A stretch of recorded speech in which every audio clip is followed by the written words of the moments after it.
Glória a Deus.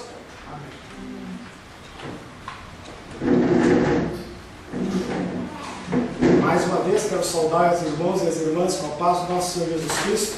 Amém. Estamos no nosso segundo módulo tratando sobre o ser de Deus, em especial os nomes de Deus.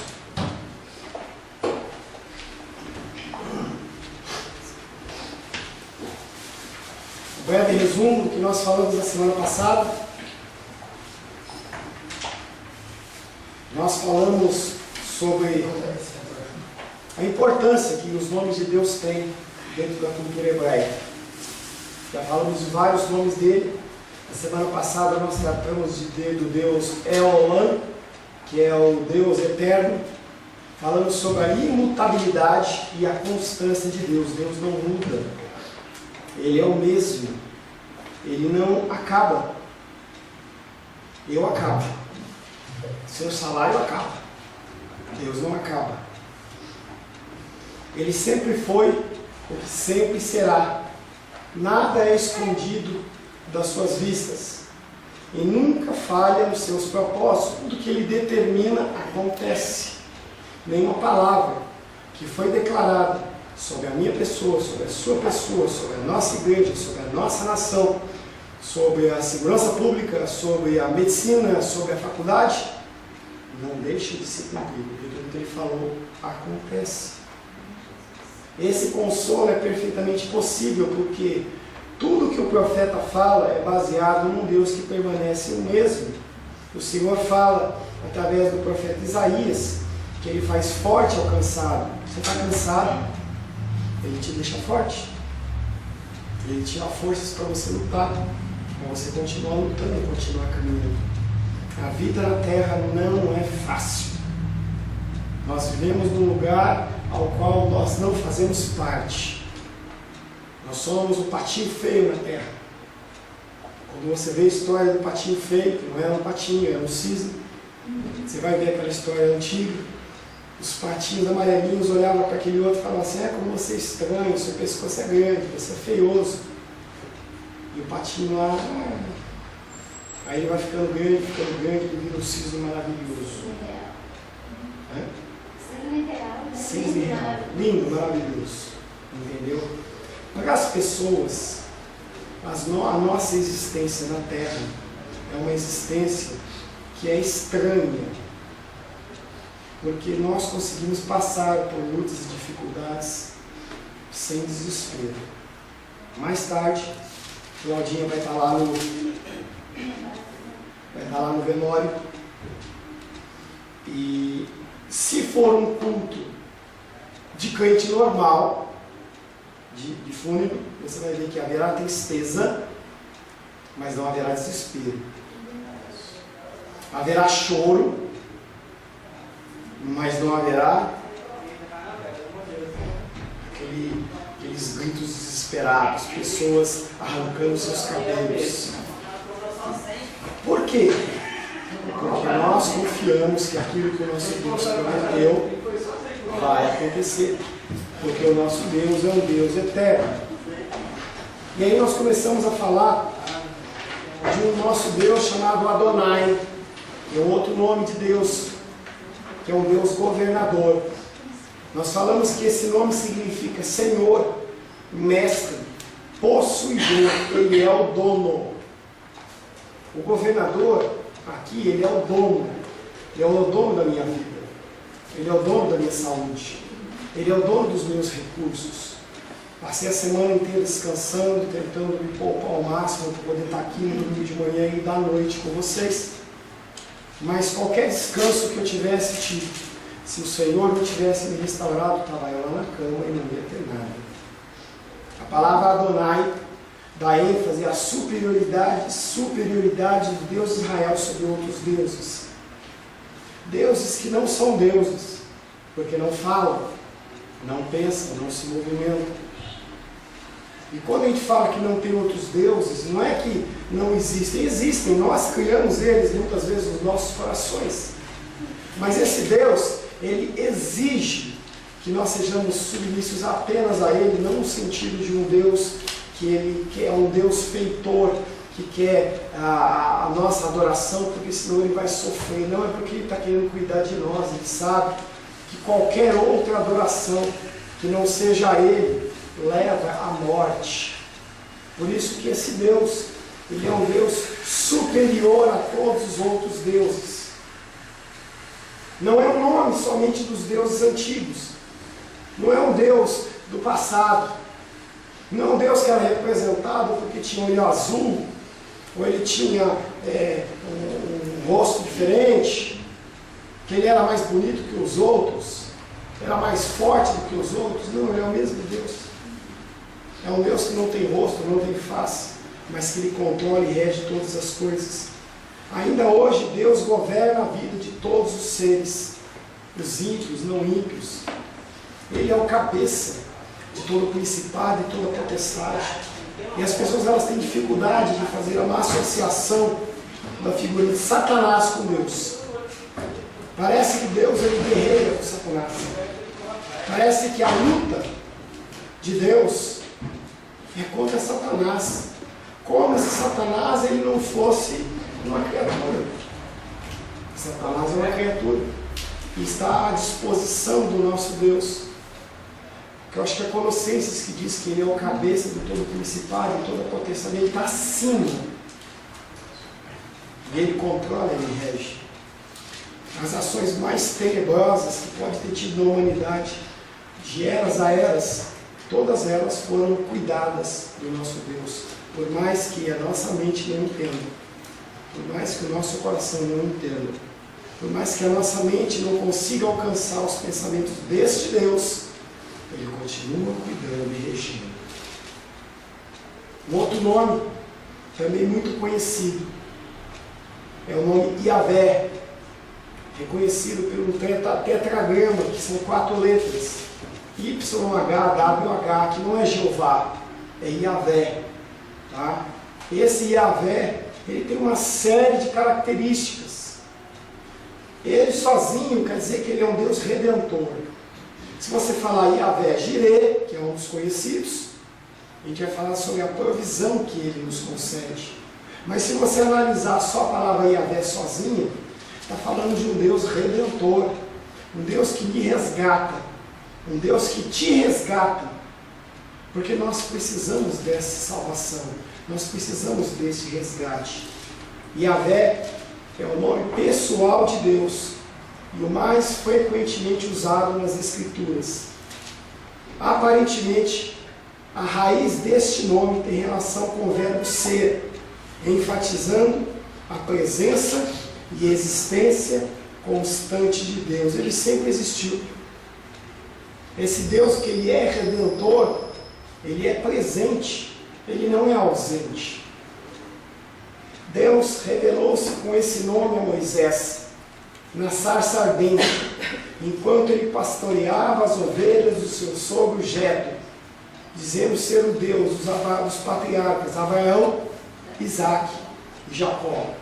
Êxodo, capítulo 3, versos de 1 a 4.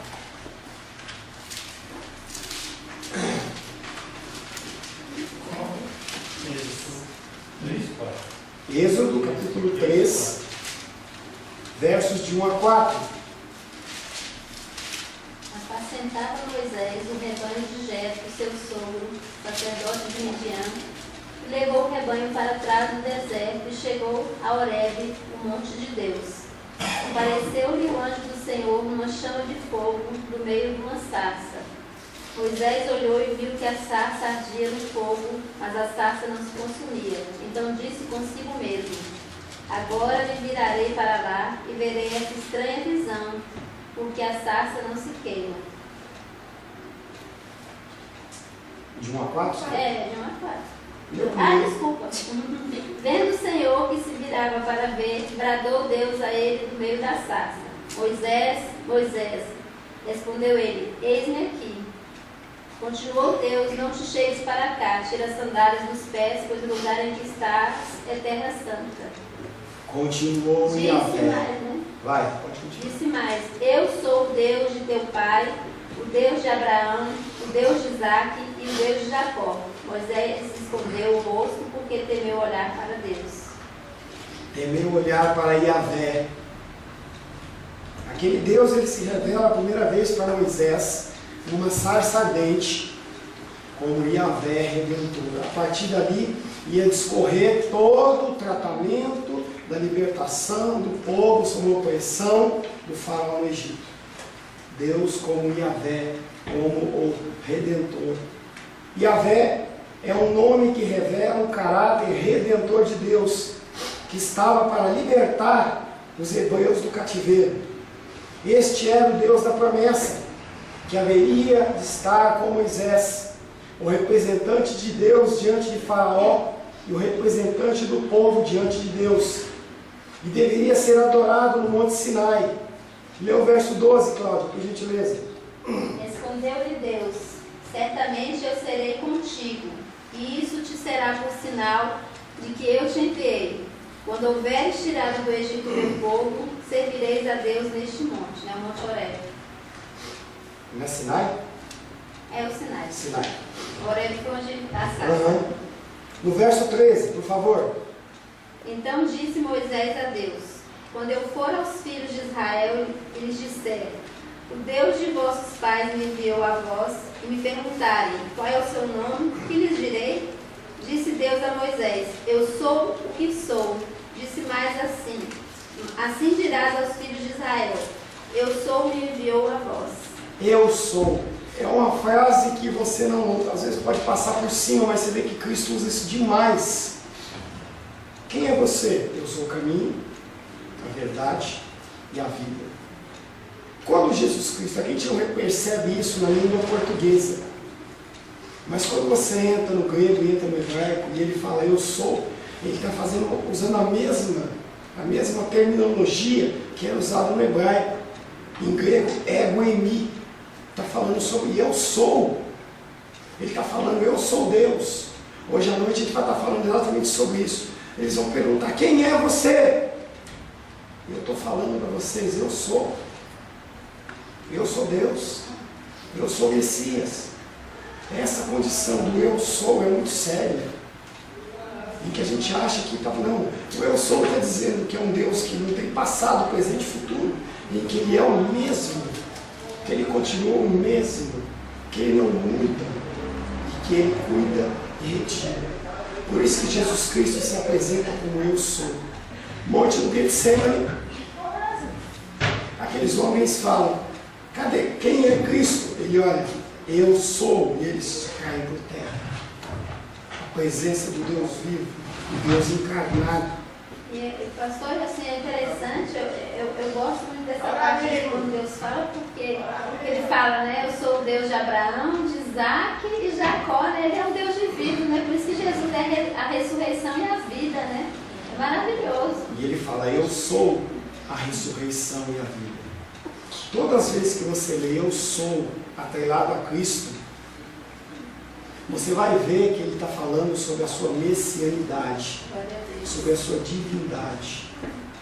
Deus responde com o significado do nome que mais tarde passou a ser impronunciável devido à sua santidade. O que foi, Ramena? Porque minha mãe vira na cabeça. Para de cutucar sua mãe. Ela fica incomodada comigo na cabeça. Por isso que ela senta atrás de você. É o amor que é demais. Como então podemos saber que a expressão eu sou explica o significado do nome de Yahvé? A resposta está no verso 15. Lê o 15 também, por favor.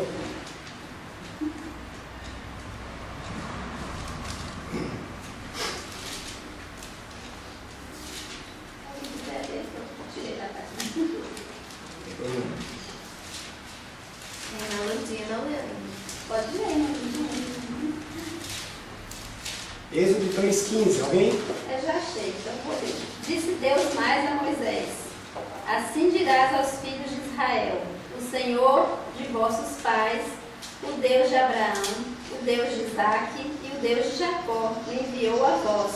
Este é o meu nome eternamente, e este é o meu memorial de geração em geração. Porque ele não muda. Glória a Deus. Ele é o mesmo. Ele é o mesmo. Deus toma as qualidades que declara a respeito de si mesmo e as ligas ao seu nome. Um nome que indica fidelidade eterna, presença e interesse redentor. Esse Deus que possui esse nome eterno, Yahvé, havia enviado Moisés para libertar o povo do cativeiro do Egito. O nome Yahvé indica uma eterna presença em um contexto de redenção. Um Deus que cumpre as promessas do pacto feito com os antepassados na fé. Quanto tempo Deus está com você? Todo o tempo todo. O apóstolo Paulo diz: aquele que começou a boa obra é fiel e justo para guardar o meu depósito até aquele dia. Yahvé, esse Yahvé que não nos abandona, continua conosco. É o nome que liga Deus aos filhos de Abraão. Esse nome enfatiza a relação infalível entre Deus e a descendência de Abraão para sempre, porque Ele é o eterno eu sou. Ele é o Deus de Abraão, Ele é o Deus de Isaac e de Jacó. E a palavra de Deus diz que nós somos filhos de Abraão, descendência de Abraão. Então Ele está conosco também. A fidelidade que Ele declara a Abraão, Isaac e Jacó no passado, também é declarada sobre a nossa vida hoje. Nós não temos que nos desesperar. Por que as pessoas ficam deprimidas? Eu falo isso bastante. Por que tanta depressão? Em especial no seio da igreja. Porque as pessoas não têm Deus. Procuram outras coisas para satisfazer. Convém lembrar que essa relação entre Deus e o seu povo é sempre de caráter redentor. Yahvé é o Deus da libertação. Vamos apresentar agora alguns nomes que são compostos. Yahvé, alguma coisa. Há muitos nomes compostos com Yahvé no Antigo Testamento. Apenas o título de informação, faremos alguns exemplos. Primeiro, Yahvé Jireh, que não é Jeová Jireh, é Yahvé Jireh. Não existe a tradução Jeová. Isso aí é coisa dos testemunhos de Jeová. Se você tiver que falar, fale Yahvé Jireh. Se você falar Jeová, tudo bem. Não é pecado, você não está cometendo uma blasfêmia. Mas o correto é Yahvé Jireh. Então, o senhor não é da linha de algumas pessoas, né? Você está uma pessoa, sabe quem é? Que fala que a gente não deve usar esse termo porque é um termo escuro, né? Eu acho que é muito radicalismo. Talvez para essa pessoa não seja, porque o cara tem um grau de conhecimento tão grande. Não, entendo, mas eu estou falando assim. Não, eu estou falando no sentido assim, porque nós, mais ignorantes, né? Quando a gente usa esse termo, logo assim que a gente se converteu, usava esse termo e ouvia na igreja, hoje eu já não uso mais, porque eu aprendi, né? Então assim, para essa pessoa que não deveria fazer isso. Eu penso assim. Mas não, é porque eu falo assim, que se você é ignorante, então você vai usar, Deus não vai levar em conta os nossos tempos de ignorância. Em relação a tudo. A tudo. Porque o problema é, será que o seu cristianismo está num nível tal em que você chamar Yahvé de Jeová é mais importante que você não fofocar com o teu irmão? Ou você ter um tempo de estudo da palavra? São pesos e medidas. O que é importante? Eu chamo Deus de Yahvé, mas eu falo mal da Lourdinha aqui. Não adianta. Tá? Então, a regra é, eu leio Yahvé. Eu quero chamar de Jeová. Entendeu? Oração. Eu vejo, às vezes, vocês fazem isso. Oração se termina em nome de Jesus. Toda oração tem que se terminar em nome de Jesus. E eu vejo algumas pessoas falam em nome do Pai, em nome do Filho, em nome do Espírito Santo. Em nome do Pai, do Filho e do Espírito Santo é uma forma batismal. Quando você batiza alguém, você batiza em nome do Pai, do Filho e do Espírito Santo. Então a nossa oração, ela tem que ser em nome de Jesus. Mas se você orar em nome do Pai, do Filho e do Espírito Santo, não vai ser nenhuma mágoa, não tem nenhum problema, não entra nessas preocupações. Mas o correto é orar em nome de Jesus. Se você ora em nome do Pai, do Filho e do Espírito Santo, é uma fórmula de batismo, e não de oração. Primeiro, Yahvé Jireh, Gênesis 22, 14.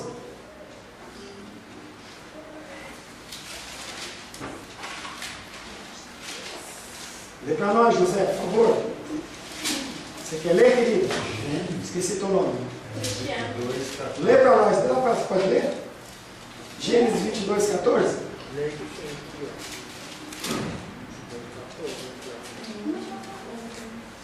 Aumentou, pastor. Oi? Ela não vai ler, não. Abraão pôs naquele lugar o nome de o Senhor Deus dará o que for preciso. E foi por isso que até hoje o povo diz: na sua montanha o Senhor Deus dá o que é preciso. O Senhor proverá o que é necessário. É algo que é refletido na oração do Pai Nosso, como o nosso de cada dia nos dai hoje. O Senhor ele não permite que não nos falte. Ele sempre nos provisiona. É o nosso Yahvé Jireh. No caso de Abraão, foi levantado um cabrito, uma ovelhinha, um bichinho lá, para ser sacrificado no lugar do seu filho. E para você e para mim, as nossas necessidades. Por isso que a nossa fidelidade a Deus é uma forma de gratidão a Ele. Quando eu convido você para entregar dízimo e oferta, não é para você conquistar nada, não é para você garantir nada, simplesmente é um dia que você declarar: Deus, eu reconheço que essa provisão veio de Ti. Esse nome enfatiza as provisões de Deus para a vida do seu povo. Saúde, alimentação, saúde, fortaleza, paz e todas as coisas. Esse é um dos nomes mais preciosos entre todos os nomes compostos nas Escrituras. Abraão percebeu esse nome em Deus quando experimentou uma grande provisão libertadora de Deus para ter o seu filho substituído pelo cordeiro no Monte Moriá. Moriá é o memorial da intervenção providencial divina. Os crentes sempre são confortados quando sabem quão providente é o seu Deus. Deus ele não vai te decepcionar nunca. Nunca vai faltar. Mas pastor, eu estou vendo minhas finanças, está tudo bagunçado. Você não administrou direito. É outra coisa. Se você não administra direito as suas finanças, é porque você acha que você tem que administrar. E você começa a agir de uma forma sem sabedoria, não pedindo instrução para ele como fazer, mete o pé pelas mãos. Que é o que hoje as igrejas fazem. Vem aqui, está devendo 1 milhão, 5 milhões, 10 milhões. O que você fez? Não, eu quero a solução. E aí a pessoa transfere um fardo para Deus, que não é de Deus. Mas e o básico? O básico é importante. E as lambanças, quem resolve somos nós. Essa sabedoria. Tem um outro nome que é difícil de pronunciar. Eu vou tentar pronunciar. Yahvé Mekadishken. É difícil, hein? Mekadishken. Êxodo 31, 13. Não importa o segundo nome, eu não consigo falar. Êxodo 31, 13. Levou, por favor. Tu, pois, falarás aos filhos de Israel e lhe dirás: certamente guardareis os meus sábados, pois é sinal entre mim e vós, mas entre mim e vós nas vossas gerações, para que saibais que eu sou o Senhor que vos santifica. Yahvé Jireh, o Senhor proverá. Esse Yahvé estranho aí, ele vos santifica, ele nos provê e ele nos santifica. Eu não consigo pronunciar isso aqui, tá? Ele provê e ele santifica. Ele é aquele que nos purifica e nos limpa. Nós não conseguimos nos purificar. Nós precisamos de Deus para nos purificar. O Senhor não é somente aquele que separa o seu povo para si mesmo, mas também é o que o santifica, o limpa, moral e espiritualmente. Levítico capítulo 20, verso 8. Levítico capítulo 20, verso 8.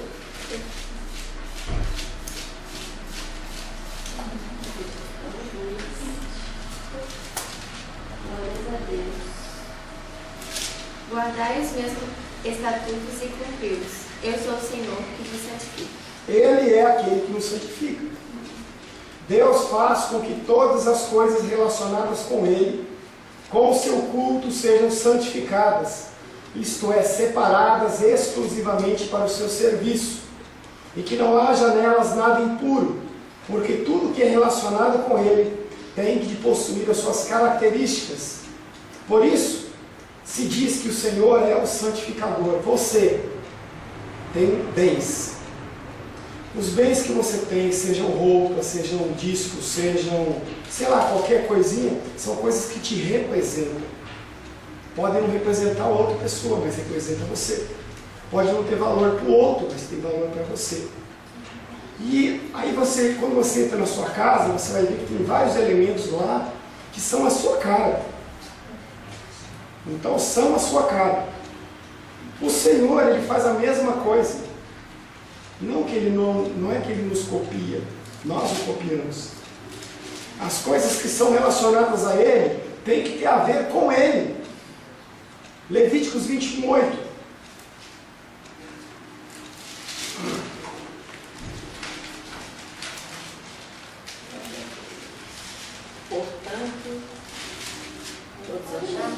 Portanto, consagrarás, porque oferece o pão do teu Deus. Ele vos será santo, pois eu, o Senhor que vos santifico, sou santo. Está falando sobre consagração. Ou você é de Deus, ou você não é de Deus. Ou você pensa com os pensamentos de Deus, ou você não é de Deus. Êxodo não. Levítico 22:15 e 16. 22:15 e 16. 22:15. Não profanarão as coisas sagradas que os filhos de Israel oferecem ao Senhor. 16, sei lá. Pois assim os fariam levar sobre si a culpa da iniquidade, comendo as coisas sagradas, porque eu sou o Senhor que os santifico. Lá em Levítico ele está mostrando a importância da consagração. Consagração de alimentos, consagração de instrumentos, de equipamentos que não eram para ser utilizados em outras coisas. Quando aquele material lá do templo é levado por Nabucodonosor para a Babilônia, uma hora o rei lá, Belsazar, ele vai lá e pega os canecos de ouro, que eram as taças de ouro que eram utilizadas no serviço do templo, e dá para o povo lá, e o povo começa a adorar os deuses do vinho, deuses do ouro e da prata. Deus vai lá e escreve na parede, já era, passou o seu tempo, porque é santo. Hoje nós não temos mais coisas santas. Essa igreja não é santa, essa parede não é santa, esse altar não é santo, mas eu sou santo, você é santo.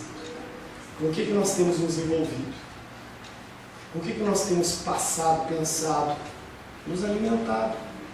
E aí nós temos que pensar no âmbito geral, seja no sentido de saúde, nós temos feito os nossos exercícios, nos alimentado de uma forma correta. Tudo isso faz parte da santificação, de consagração. O Senhor, Ele exige isso. O terceiro é mais conhecido também, Yahvé Nissi. O Senhor é a minha bandeira. Êxodo 17:15.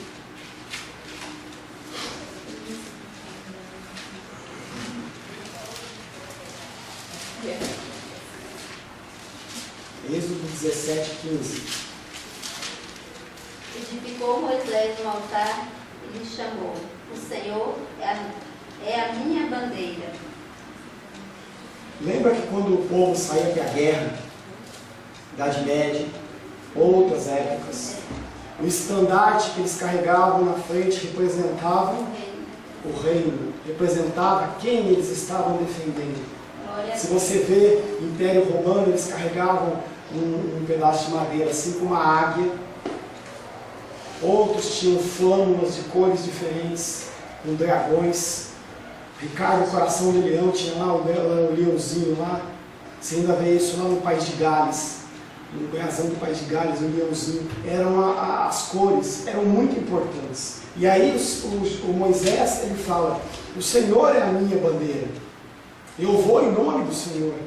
Por isso que nós lemos aquele texto de Colossenses. Tudo que a gente fizer, a gente faz de uma maneira perfeita, como se fizesse para o Senhor.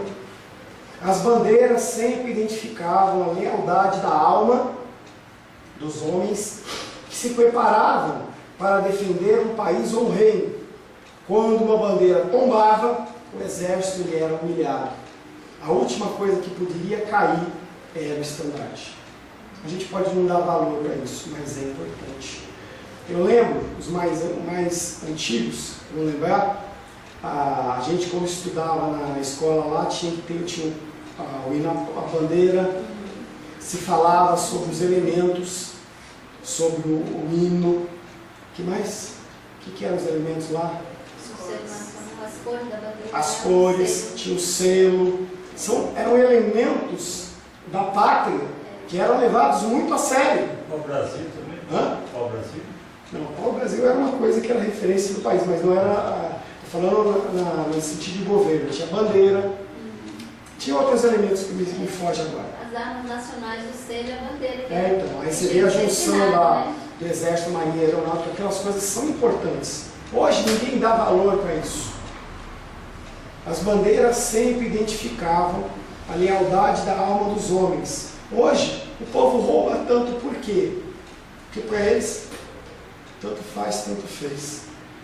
Se o Brasil vai para o buraco ou se não vai para o buraco, não estou nem aí. Tem um documentário, uma novela que está passando aí, Os Filhos da Pátria, vamos assistir. Parece que é muito legal, como diz, não, sempre foi ladrão aqui. E o povo assiste e acha muito lindo, maravilhoso. Então veio de lá, nós sempre fomos assim. Quando a bandeira tombava, o exército era humilhado. A bandeira hasteada era sinal de vitória. Esse nome enfatiza que Deus é um ponto de referência e, ao mesmo tempo, o símbolo da vitória das lutas do seu povo. O que o astronauta fincou lá na Lua? Bandeira dos Estados Unidos. Para que ele fincou a bandeira dos Estados Unidos? Quer dizer que ele tem possessão daquilo. E que ele estava fazendo aquilo em nome de quem? Estados Unidos. Ele estava marcando, era um marco. Yahvé é o Senhor das batalhas, e a vitória é dele somente. Nós somos exortados a guerrear as guerras do Senhor, não as minhas guerras. Por isso que eu falo com frequência, guerreemos as guerras que são do Senhor. Que a gente possa buscar as guerras que são do Senhor para a gente guerrear. Não as guerras que a gente quer guerrear, mas as guerras que são dele. Yahvé é o Senhor das batalhas, e a vitória é dele somente. Nós somos exortados a guerrear as guerras do Senhor, lutando ao lado da justiça e da decência. O último, antes da gente encerrar. Yahvé Ronim. Esse é conhecido. Salmo 23:1. O Senhor é o meu pastor. Yahvé Ronim. O Senhor é o meu pastor. Esse 23:1. Salmos 23:1.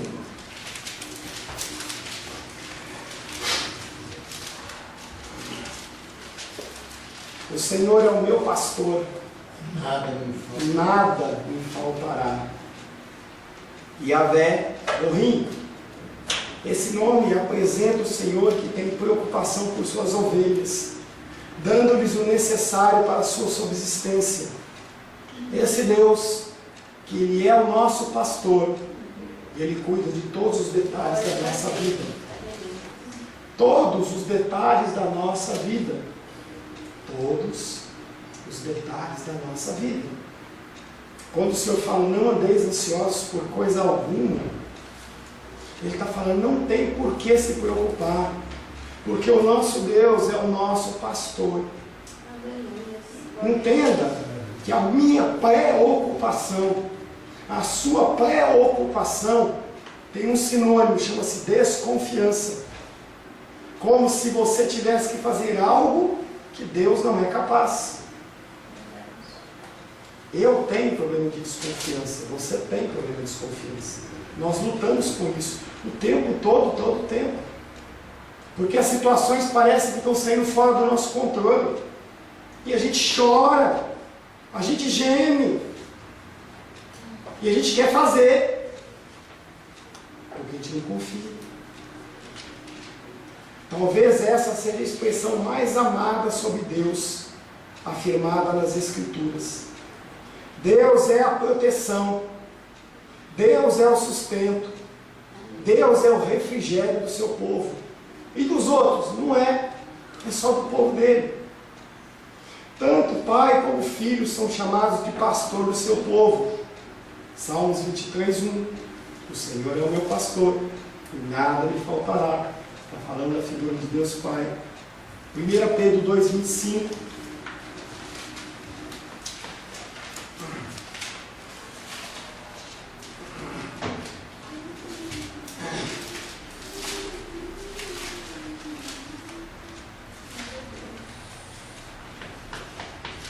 Pode ler, pastor? Por favor. Vocês eram como ovelhas que haviam perdido o caminho, mas agora foram trazidos de volta para seguir um pastor que cuida da vida espiritual de você. Que pastor é esse? Jesus. Salmo 23 fala de Deus Pai. 1 Pedro 2, 25 está falando de Jesus Cristo. Nós andávamos perdidos como ovelhas, sem ninguém nos guiando. Mas Ele nos traz para o nosso aprisco dele. Deus é pastor, qualitativamente. Ele é um bom pastor, Ele não é qualquer pastor. Ele é um bom pastor. João 10, 11 e 14 fala que Ele é o bom pastor. Há um monte de pastor, até o pastor Paulo. E tem o bom pastor. O bom pastor é Jesus. Ele é o supremo pastor. 1 Pedro 5, 4, abre aí. 1 Pedro, capítulo 5, verso 4. Ora,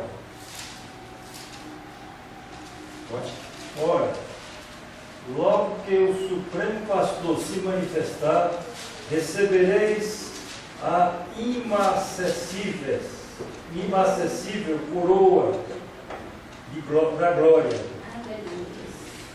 Enquanto o supremo pastor, o meu pastor, se manifestar, ele vai entregar nas suas mãos a coroa da glória. Até lá nós vamos passar muitas dificuldades. É luta todo o tempo todo. Como Deus é pastor do seu povo, assim aqueles que são dotados com o dom de pastor devem servir ao povo de Deus com o mesmo interesse e preocupação amorosa que Deus tem para conosco. Isso é a minha luta, que eu possa servir a vocês aqui nessa igreja de uma maneira excelente, fazer a melhor coisa possível, tentar assessorar vocês da melhor maneira possível, instruir da melhor maneira possível, chamar a atenção quando necessário, não para que vocês sejam atrelados a mim como pastor, mas atrelados ao bispo e pastor das nossas almas, o Senhor Jesus Cristo. Feche seus olhos. Senhor Deus, temos aprendido que o Senhor é o nosso pastor, o Senhor é o nosso Deus redentor. Aprendemos nesta manhã que o Senhor é o nosso Deus provedor. O Senhor não deixa faltar nada para nós. O Senhor também é um Deus que nos santifica, porque nós não conseguimos nos santificar nós mesmos. Nós não conseguimos enxergar, Pai, as muitas dificuldades que nós padecemos, que nós fazemos. Nós não conseguimos levantar o Senhor como nossa bandeira, nós preferimos levantar a nós mesmos como o nosso pomo de vitória, como a importância maior. Mas nessa manhã o Senhor nos trouxe um pouco mais de conhecimento. Nós queremos, Pai querido, nos submeter ao Senhor, Pai. Por isso, seja o nosso pastor, Pai. Nos guia, nos orienta, nos exorta, nos trata. É o que te pedimos, Pai. Mais uma vez, em nome de Jesus. Amém. Amém. Glórias ao Senhor.